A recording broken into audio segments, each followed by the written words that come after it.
Jim, talk about this. I mean, a UFC main card pay-per-view. I mean, what's the emotion like right now? It's all happening a bit fast, isn't it? Nah, man, it's happening at the right time. It's happening when it should. I fought in the main card. Might have been a fight night, but fought in the main card. Opened it up last time.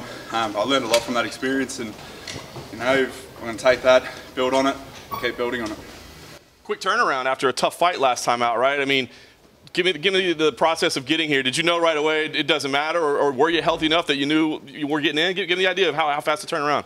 I knew I was fighting on Melbourne before Adelaide. You know, I would have been very surprised if I had got the win and them not put me on, especially coming through uninjured. It was a really tough fight, but it's definitely not the toughest fight of my career. You know, I've been in there with some real big adversities. I always find a way to pull through though. So, you know, coming through with a short turnaround, I love it, man. I get to fight more and I make more money. So, what can you complain about? I was going to ask you what lessons you took from that fight, because I'm sure you'd love to go in there and dominate, but that was a tough fight. I think you got to show some character, right? So, yeah. What did you take out of that fight? More or less the build-up. For my last one, man, I put so much pressure on myself to block everything out. And on the surface, I looked really calm, but on the inside, I was fucking going off my head. But yeah, just embracing everything this time around, I think.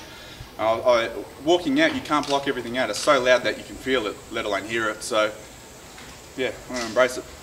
You had the change of opponent along the way. I wonder how much of a switch that caused for you. Excited me, man. It's a little bit more risky, as in, see how he hits harder, more experienced, been around a lot longer, fought better guys. But the risk to reward of beating Sam Alvey, man, beating Sam Alvey puts me, I'm looking at top 15 after this. I'm excited, man. So in a lot of ways, more exciting for you overall to get that switch? It's more exciting, but I'm still just as motivated. I would have been motivating if I was fighting the guy that was ranked 100 or 10 or 15, I don't care. If you're fighting in the UFC, no matter who you're fighting, they're going to be good. So you got to come prepared and ready for anything. And you know, that's what we do in our camp, and that's why I was so confident to take a short notice replacement. Talk to us a little bit about the cut under your eye there. Obviously, you mentioned on Embedded, it was during a grappling exchange that it happened. Yeah, man, it was just light wrestling. It was the last week of prep. My last 6 fights I've been cut 2 weeks before the fight, just either head clash or straight knees or whatever. But you know, I literally said the night before, I'm like, oh, this is the first fight I haven't been cut for in 6 fights. And then sure enough, fucking boom. Is there a stitch or two in there right now? Yeah. Does that come out before fight night? Have you talked to the commission yet? I'll leave it in for the fight. Have you talked to the commission? Are they okay? I mean, it's not in a bad spot or anything, but are they aware? Or? Yeah, I'm sure. Well, they're not aware. They're probably blind. Yeah, no, it's all good, man. You won't even, like, once the stitches, the only thing that gives it away now is the stitches. So, yeah, people say, well, what happens if it opens up during the fight? I've been in bloody fights before. I've been cut in way worse places. You know, I enjoy being in a bloodbath, and if it does, it's probably going to work to my advantage anyway, because that's where I'm comfortable. You had a unique experience on Embedded, having your outfit chosen for you on the episode, and you admitted you're not much of a fashion guy.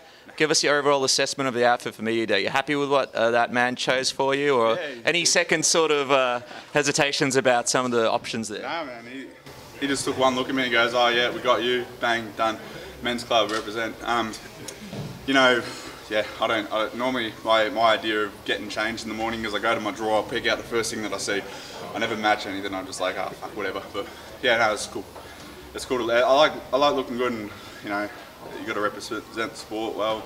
So if you're just a slob, the sport looks like a slobby sport. So. It's interesting because obviously you had a great time in Hex. You were the champion there. Izzy was a champion there. Potter was a champion there. Now all 3 of you are on the same card in Melbourne. What do you think that kind of says about the competition here locally at Hex, and just what does it feel like to now be fighting with those guys, but on a UFC card? It's crazy, bro. There's my second last fight at Hex, me, Izzy and Cal both all fought on that card, and there's a picture of us backstage with all our belts, and yeah, we're going to reenact that photo, but there won't be any belt, of course, but it'll just be a cool little comparison that we all came through, won the Hex championship, and you know, as far as I'm concerned, Hex is the promotion in Australia. So if you want to get to the UFC, you got to go through Hex. What's it been like, family members and all that hitting you up for tickets, mate? Now, people I haven't even heard of in years, they're like, oh, can I have a ticket, bro? I'm like, nah. Fuck off.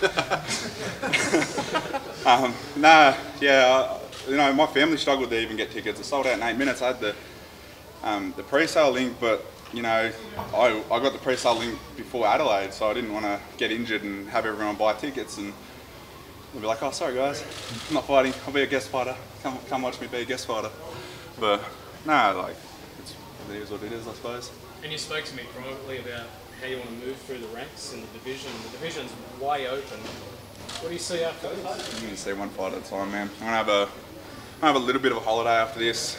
Got a lot of stuff that I just want to get better at. I just want to learn as much as I can after this. And I feel like when I come back after this fight, I'm going to blow everything out of the water. People are not going to recognise where I've come from and where I'm going. So. That being said, I want to take it one fight at a time, but I want to test myself every fight. I don't want one easy fight. I want to go through my whole career and say, look, I never padded my record once. And fighting in Australia, happy just to keep fighting in Australia, looking to go overseas? No, I want to, you know, I don't know when the next regional show would be, but, you know, I don't care. I've said it 100 times over, anyone, anywhere, anytime, I do not care.